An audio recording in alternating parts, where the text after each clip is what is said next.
नमस्कार दोस्तों, आज जिस मूवी के बारे में हम बात करने जा रहे हैं उस मूवी का नाम है मार्गन। तो लेट नाइट राम्या की मौत हो जाती है एक इंट्रावेनस केमिकल इंजेक्शन से, जो पहले उसकी बॉडी को बिल्कुल नम कर देता है और फिर उसका पूरा बॉडी का रंग जो है वो काला हो जाता है। ध्रुव गुवारक एक फॉर्मर एडीजीपी है। इस मर्डर केस में सिमिलैरिटीज देखता है अपनी बेटी प्रिया के मर्डर से। ध्रुव मुंबई से चेन्नई आता है अनऑफिशियली इन्वेस्टिगेशन हैंडल करने के लिए इंस्पेक्टर श्रुति और कांस्टेबल काली के साथ। इन्वेस्टिगेशन शुरू होता है राम्या के बॉयफ्रेंड कार्तिक से, जो एक फोटोग्राफर है और जल्द ही डायरेक्टर राजेश के साथ एक फीचर फिल्म में काम शुरू करने वाला होता है। ध्रुव को पता चलता है कि एक यूनिक पेंडेंट वाला चेन जो कार्तिक ने राम्या को गिफ्ट दिया था मर्डर के बाद मिसिंग है। कार्तिक बताता है कि ये पेंडेंट उसके दोस्त ने दिया था, पर ज़्यादा डिटेल्स नहीं देता। सीसीटीवी फुटेज चेक करते वक्त उन्हें एक लड़का जॉगिंग करता हुआ दिखता है, हुडी पहनी हुई होती है, इसलिए उसका चेहरा जो है वो क्लियर नहीं होता। ध्रुव को एक डस्टी कार पे वही पेंडेंट के डिज़ाइन बना हुआ मिलता है, जिससे वो फिंगरप्रिंट लेता है और फॉरेंसिक रिपोर्ट से तमिलवारू का नाम आता है, जो कि पहले ड्रग स्मगलिंग केस में पकड़ा गया था। तमिलवारू एक स्विमर है जो बहुत देर तक अंडर वाटर ब्रीथ होल्ड करके रख सकता है। ध्रुव उसे पकड़ लेता है और इंटेरोगेशन रूम में रखता है। टाइम के साथ तमिलवारू रेस्टलेस हो जाता है, बहुत पानी पीता है, पुराने कलंगी सिद्धर के हाइमन्स बोलता है और अपनी दर्द वाली पिल्स भी मांगता है। इंक्वायरी में पता चलता है कि तमिलवारू अपने एक्स लवर राम्या को भूलने के लिए पिल्स ले रहा है। उसकी लवर ने उसे छोड़ दिया था जब उसने अपनी बहन अखिला को छोड़ के अमेरिका जाने का मना किया था। तमिलवारू का क्लेम है कि उसका मर्डर से कोई लेना देना नहीं है। उसके पास एक एडियस्टिक मेमोरी है जिसका क्रेडिट वो अपने एंसेस्ट्रल टेम्पल्स के होली वाटर को देता है। ध्रुव जब उसे पेंडेंट का कनेक्शन पूछता है तो तमिलवारू अपने मेमोरी रिकॉल करने के लिए risky underwater breath holding करता है। उसे याद आता है कि उसने पेंडेंट का शेडो पानी में देखा था। एक्वेरियम शॉप के सीसीटीवी से प्रूफ होता है कि तमिलवारू इनोसेंट है।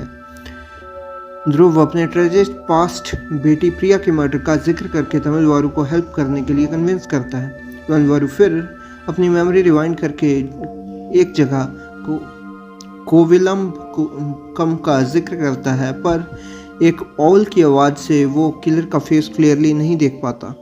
ध्रुव सैनिटरी वर्कर्स और एक ब्लाइंड लड़की से हेल्प लेता है जो ऑल की आवाज़ सुन चुकी होती है। Suspicion north Indian drug dealers पे जाता है। इस बीच तमिलवारू की बहन अखिला मिसिंग हो जाती है, पर अगले दिन सेफ वापस आ जाती है। फिर डॉक्टर शालिनी कॉस्मेटोलॉजिस्ट मर्डर हो जाता है।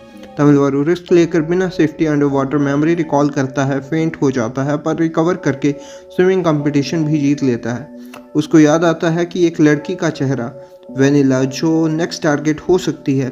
ध्रुव वेनिला को प्रोटेक्ट करने का प्लान बनाता है। श्रुति उसके कपड़ों में स्पाई कैमरा लगाती है। वेनिला एक मॉडल है जिससे डायरेक्टर राजेश ने PV सिंधु की बायोपिक के लिए लीड रोल में स्किन लाइटनिंग ट्रीटमेंट करने को बोला था, पर राजेश ने उसकी जगह प्रोड्यूसर की बेटी सना त्रिवेदी को लिया। हार्ट ब्रोकन वेनिला को सना एक पार्टी के लिए इनवाइट करती है। ध्रुव उसके पीछे जाता है जबकि तमिलवारू उसकी घर का सर्विलेंस करता है। वहाँ तमिलवारू को इंजेक्ट करके पानी के टब में छुपा दिया जाता है। पार्टी में कार्तिक रिवील करता है कि उसने वेनिला को राजेश से मिलवाया था और जो चेन रम्या के पास था वो वेनिला ने कार्तिक को दिया था। राजेश के कहने पर वेनिला ने डॉक्टर शालिनी से ट्रीटमेंट लिया था। ध्रुव को पता चलता है कि असली वेनिला का नाम मेघा है और वही किलर है। मेघा ने प्रिया को इसलिए मारा क्योंकि उसके बॉयफ्रेंड सादिक ने उसकी डार्क स्किन टोन का मजाक उड़ाया था। प्रिया से कंपेयर करके मेघा ने सादिक को मार दिया, फिर वेनिला की आइडेंटिटी ले ली। जब कार्तिक ने रम्या को चूज किया तो मेघा ने रम्या को भी मार दिया। उसका अगला टारगेट सना थी, जो उसे फेयर स्किन की वजह से रिप्लेस कर दी गई थी। डॉक्टर शालिनी को भी उसने इसलिए मारा क्योंकि उसकी स्किन ट्रांसफॉर्मेशन का मजाक उड़ाया गया था। मेघा अपना बनाया हुआ ड्रग यूज़ करती थी विक्टिम्स पे। ध्रुव टाइम पे इंटरवीन करके मेघा को गोली मार देता है और सना को बचा लेता है। कार्तिक मेघा की मौत पे रिग्रेट करता है कि इंडस्ट्री का फेयर स्किन प्रेफरेंस उसकी ट्रेजेडी का रीज़न बना। तो दोस्तों ये थी इस मूवी की पूरी स्टोरी। आपको ये मूवी कैसी लगी कमेंट बॉक्स में ज़रूर लिखिए। ये था मेरा रिव्यू। मैं मिलता हूँ आपको किसी और मूवी के रिव्यू के साथ। तब तक के लिए बाय।